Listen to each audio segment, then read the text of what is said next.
Madame, Monsieur, bonjour. Merci de nous prêter attention et bienvenue dans ce journal.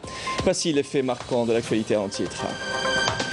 En sa qualité d'envoyé spécial du président de la République, M. Abdelmajid Tebboune, le chef de la diplomatie Ramtala Mamra poursuit sa tournée en Afrique après son escale hier à Kinshasa, capitale de la République démocratique du Congo. La Mamra est arrivé à Brazzaville, capitale du Congo, où il a été reçu par son homologue congolais. Les détails dans cette édition.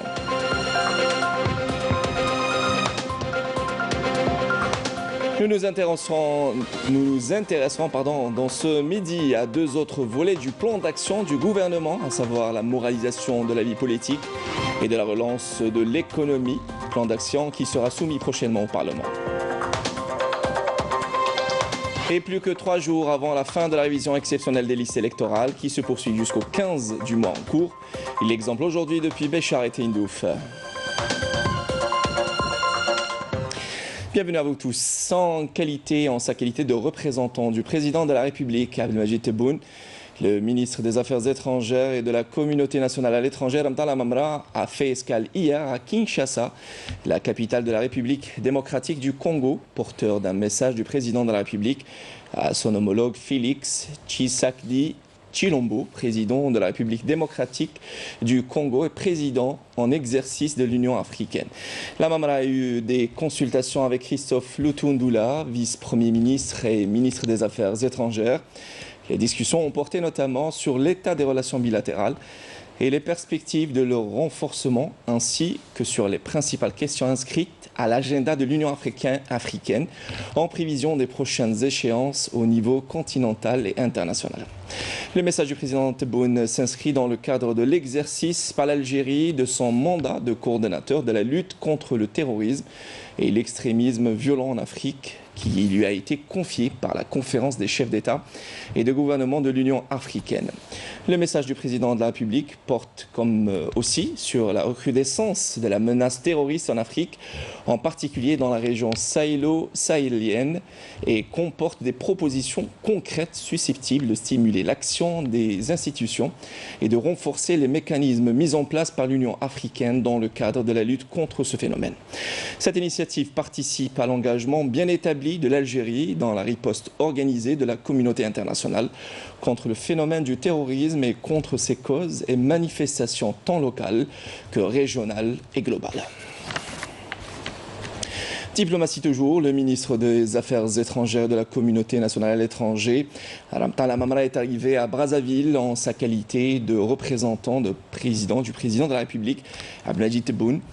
Il a été reçu par son homologue congolais. Cette visite s'inscrit dans la volonté des deux pays à renforcer la coopération bilatérale et la concertation concernant des questions régionales et internationales comme la crise libyenne afin d'établir la paix et la stabilité dans ce pays.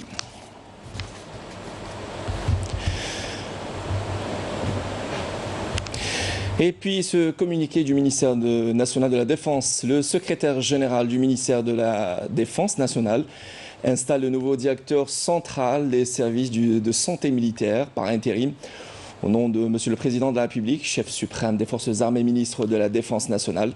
Monsieur le général-major Mohamed Salah Ben Bicha, secrétaire général du ministère de la Défense nationale, a présidé ce samedi 11 septembre 2021 la cérémonie d'installation officielle du général-major Suid Mohamed El-Bachir dans les fonctions de directeur central des services de santé militaire par intérim, en remplacement du général-major Benjelloul Abdelkader qui a bénéficié de son droit à la retraite. Je vous propose d'écouter la déclaration du secrétaire général du ministère de la Défense nationale. باسم السيد رئيس الجمهورية القائد الأعلى للقوات المسلحة وزير الدفاع الوطني، ووفقا للمرسوم الرئاسي المؤرخ في 7 سبتمبر 2021 ونصب رسميا اللواء محمد البشير سويد مديرا مركزيا لمصالح الصحة العسكرية بالنيابة خلفا للواء عبد القادر بن جلول.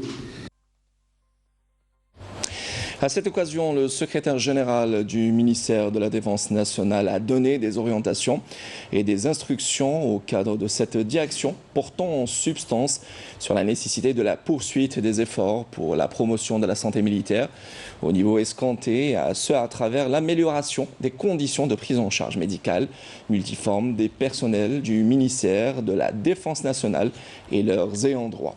La préservation des matériels et équipements médicaux mis à la disposition, ainsi que le maintien d'une disponibilité permanente pour soutenir le secteur de la santé civile, notamment en période d'épidémie, de catastrophes et de risques majeurs, naturels et de risques majeurs.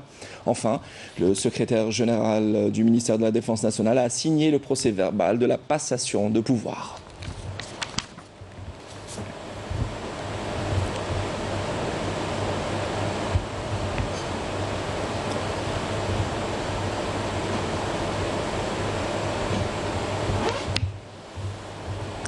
Et dans le cadre du renforcement des efforts du système de santé nationale et afin d'assurer la disponibilité des moyens nécessaires pour endiguer la propagation du coronavirus, un avion militaire relevant de nos forces aériennes a atterri la soirée d'hier vendredi 10 septembre 2021 à la base aérienne de Bouferik en première région militaire.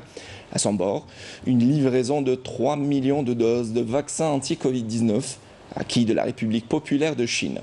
Cette opération traduit une fois de plus l'entière disposition de l'armée nationale populaire à répondre à l'appel de la patrie et à être au service du peuple algérien en toutes circonstances et à accomplir parfaitement ses missions.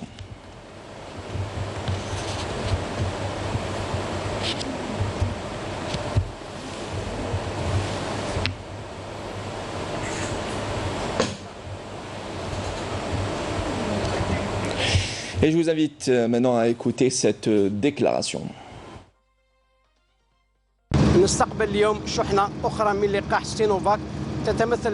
Nous venons de recevoir 3 millions de doses du vaccin Sinovac de la République populaire de Chine. Cette cargaison a été acheminée à bord d'un avion de l'ANP. D'autres cargaisons seront acheminées dans les prochaines semaines. Nous remercions les éléments de l'armée nationale populaire pour leur dévouement dans l'accomplissement de leur mission. Et santé toujours avec le nombre de contaminations à la Covid-19 en Algérie qui est passé sous la barrière des 300 personnes contaminées, avec 285 nouveaux cas testés positifs, 235 guérisons et 20 décès hier selon un communiqué du ministère de la Santé. La grande opération de vaccination nommée Big Day se poursuit jusqu'à la fin de l'année. Le ministère de la Santé a annoncé aujourd'hui la prolongation jusqu'à la fin de l'année en cours de la campagne nationale de vaccination contre la Covid-19 lancée la semaine dernière en vue d'atteindre un taux de vaccination de 70% de la population. Le même ministère a fait état de plus d'1 million de personnes vaccinées durant la période allant du 4 au 9 septembre 2021, appelant à l'occasion l'ensemble des citoyens à continuer à adhérer à cette campagne nationale et exerçant son rôle de service public. De son côté, la télévision algérienne, le PTV, poursuit son opération de sensibilisation en organisant aujourd'hui une journée ouverte à travers des duplex de différentes wilayas du pays, des plateaux avec la participation d'intervenants du corps médical, le mouvement associatif notamment. Rappelons le slogan de cette grande opération de Big Day, avec la vaccination, la vie continue.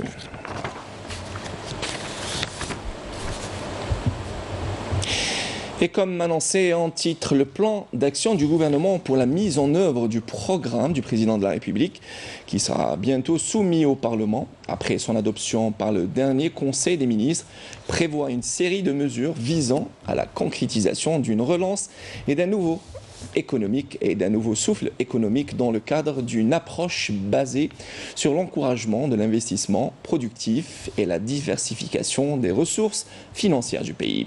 Nesrine Ben Saïdi, Walid Qadri. Un plan d'action du gouvernement élaboré à partir d'une étude économique approfondie basée sur l'encouragement de l'investissement productif et la diversification des ressources financières du pays. Cette stratégie vise également la modernisation du système bancaire et financier, la réforme du secteur public marchand, la gouvernance des entreprises publiques et l'amélioration de l'attractivité du climat d'investissement. Le programme du Premier ministre Ayman Ben Abdelrahman ambitionne aussi la promotion du cadre de développement de l'entreprise et de l'entrepreneuriat, le renforcement de l'intégration du secteur informel dans le circuit légal et le développement du foncier économique et l'optimisation de son exploitation. Parmi les points importants de ce plan d'action est de créer un système bancaire qui répond à une politique commerciale en faveur des exportations hors hydrocarbures. Il est donc nécessaire que le système bancaire du pays, public et privé, accompagne et aide les exportateurs pour qu'ils puissent créer leur propre compte bancaire ou transférer leurs comptes, et ce, grâce aux différentes agences bancaires à travers les pays africains. Le système bancaire dans ses différentes formules, finance islamique ou finance traditionnelle, joue un rôle important dans l'accompagnement et l'encouragement de l'investissement.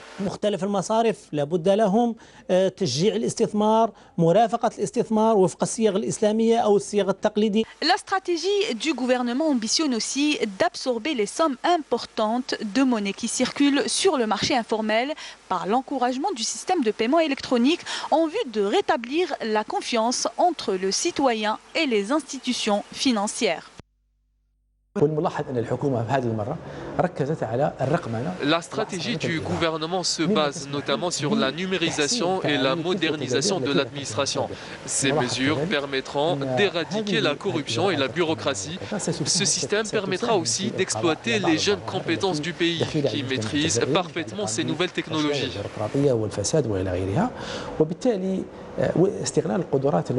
En effet, ce plan d'action se base principalement sur l'exploitation des compétences de la jeunesse algérienne, le renforcement de l'économie de la connaissance, de la recherche, du développement, de l'innovation et l'accélération de la transition numérique et le développement des start-up pour créer une économie forte et stable.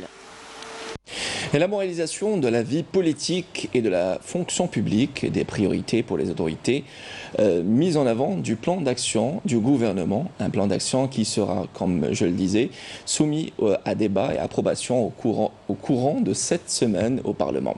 Walid Sari, Walid Yousfi.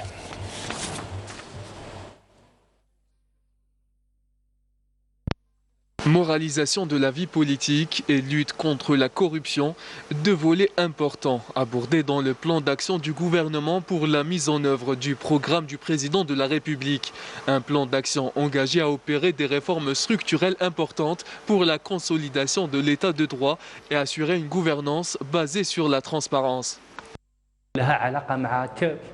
Parmi les institutions créées à cet effet, il y a l'organe national de prévention et de lutte contre la corruption, doté de plusieurs missions. C'est un organe consultatif relevant du gouvernement qui a des liens avec quelques institutions de l'État, telles que le ministère de la Justice ou encore la Cour des comptes. Cet organe présente des rapports réguliers au président de la République et propose en même temps de nouveaux mécanismes pour faire face à la corruption. Au volet emploi, la stratégie du gouvernement vise à assurer la transparence et l'encadrement rigoureux des concours de recrutement à travers le pays, une action destinée à la promotion de l'emploi et la lutte contre le chômage. Un volet important du plan d'action du gouvernement consiste en la moralisation de la vie publique et du travail, ou en d'autres termes la réforme de la fonction publique et du travail administratif. Et cela est retranscrit sur le terrain à travers le choix des employés qui reflètent dans tous les cas l'image du gouvernement, notamment en ce qui concerne les postes clés, un sujet qui a fait couler beaucoup d'encre. Le plan d'action du gouvernement sera soumis à débat et approbation au courant de cette semaine. Et les révisions des listes électorales se poursuivent dans les wilayas du pays, et ce jusqu'au 15 septembre 2021 en prévision des élections locales du 27 novembre prochain. Exemple ce midi à Aloued et Béchar avec Yasmine Saoudi. En prévision de la prochaine échéance électorale, les habitants de la wilaya d'El Oued continuent à se présenter au niveau des bureaux de la commission communale de révision des listes électorales. Motivés par l'espoir d'une Algérie nouvelle, ces élections représentent pour la plupart un moyen de concrétiser leurs attentes. Je viens de m'inscrire et je me suis chargé par la même occasion de l'inscription des membres de ma famille. Nous attendons beaucoup de ces élections. Les inscriptions se sont déroulées dans de bonnes conditions. Nous croyons en la nouvelle génération et au changement positif qu'elle pourra apporter. Inscription, réinscription ou changement de résidence, les habitants de la wilaya de Béchar n'ont pas manqué à l'appel. Conscients de l'importance de ce scrutin, de plus en plus de citoyens veulent s'impliquer dans la vie politique du pays afin de contribuer à l'édification d'une Algérie nouvelle. Je suis venu enregistrer le changement de résidence de mon épouse de Sétif à Bni Ounif. Nous espérons qu'avec ces élections, nous aurons le changement escompté. Plus que quelques jours avant la fin de l'opération, les citoyens qui ne se sont pas encore inscrits peuvent toujours le faire. Des inscriptions qui toucheront à leur fin le 15 septembre. Dans un autre volet, les indemnisations des victimes des feux de forêt se poursuivent dans les wilayas du pays, les wilayas touchés par les derniers incendies. Dans la wilaya de Béjaïa, ce sont 192 familles qui ont bénéficié des aides de l'État. Plus de détails avec Yanis Belkacem. Des débris, une terre complètement calcinée, c'est tout ce qui reste des biens de Mohamed, l'une des victimes des incendies qui ont touché la wilaya de Béjaïa. Après des semaines d'angoisse, l'heure est au soulagement puisqu'il a été dédommagé ainsi que toutes les personnes touchées par les feux de forêt. Ils nous ont remboursé les petits dégâts qu'on a eu quand même. Je remercie les autorités locales et tout le monde. Le pire reste derrière nous grâce aux autorités, je les remercie. Je remercie toutes les personnes qui nous ont aidés. Comme vous l'avez remarqué, nous avons remis les décisions d'aide. Ce sont 192 familles qui en bénéficient des dédommagements et des aides. L'opération se poursuivra dans les prochains jours concernant les pertes des arbres fruitiers. La dernière étape de l'opération d'indemnisation de cette catégorie de sinistrés se poursuit. Les efforts déployés par l'État ont pour but de les accompagner et de leur permettre de compenser leurs pertes. Et le grand Moudjahid Youssef Saadi n'est plus, décédé hier vendredi à l'âge de 93 ans, des suites d'une longue maladie. Avec le décès du Moudjahid Youssef Saadi, l'Algérie a perdu un de ses symboles et un de ses braves fils. Il était un valeureux Moudjahid et un chef téméraire qui a défié les armées du colonisateur et les a combattus avec volonté de fer, courage et abnégation jusqu'au recouvrement de l'indépendance, a indiqué le ministre des Moudjahidines et des ayants droit, Laïd Darbiga.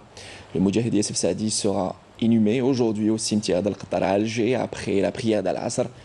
Inna lillahi wa inna ilayhi raji'un. Et au volet international, au moins 174 Palestiniens ont été blessés hier en Cisjordanie lors de la répression par l'armée israélienne de manifestations de soutien envers les Palestiniens emprisonnés dans les geôles sionistes, a indiqué le Croissant Rouge palestinien. Parmi les blessés, 25 ont reçu une balle en caoutchouc. Les autres manifestants l'ont été par des grenades, blessés par des grenades lacrymogènes, touchés par des grenades lacrymogènes. Les États-Unis d'Amérique commémorent aujourd'hui les 20 ans des attentats du 11 septembre 2001, considérés comme les plus meurtriers de l'histoire du pays. Au cours de cérémonies d'hommage aux quelques 3000 personnes disparues, des cérémonies présidées par Joe Biden, notamment devant le mémorial de Manhattan construit au pied de nouveaux gratte-ciel sur le Ground Zero où s'élevaient jadis les tours jumelles du World Trade Center. Et en Afghanistan, plus de 9 ménages sur 10 n'ont pas assez de nourriture, a alerté l'ONU hier à quelques jours d'une conférence destinée à lever les 606 millions de dollars dont l'organisation a besoin d'ici fin 2021 dans ce pays. Quelques 93 des ménages du pays n'ont pas assez de nourriture selon une enquête téléphonique menée par le Programme alimentaire mondial, PAM. La situation a été déjà très critique à cause de la pandémie et d'une grave sécheresse, mais la difficulté difficulté à accéder à de l'argent liquide depuis l'arrivée des talibans a encore fait empirer la situation et grimper les prix des produits de première nécessité. La conférence ministérielle qui se réunira lundi à Genève en présence du secrétaire général de l'ONU doit réunir entre autres une quarantaine de ministres des pays membres. Voilà, c'est la fin de ce journal. Madame, Monsieur, merci de nous avoir prêté attention. Tout de suite, les nouvelles du ciel sont signées Mina Abed. À 19h, pour l'édition du soir, vous retrouverez Sabrina Rouabah. Quant à moi, j'aurai le plaisir de vous retrouver la semaine prochaine. Bon appétit si vous êtes à table et bon suivi des programmes sur Canal Algérie. Au revoir.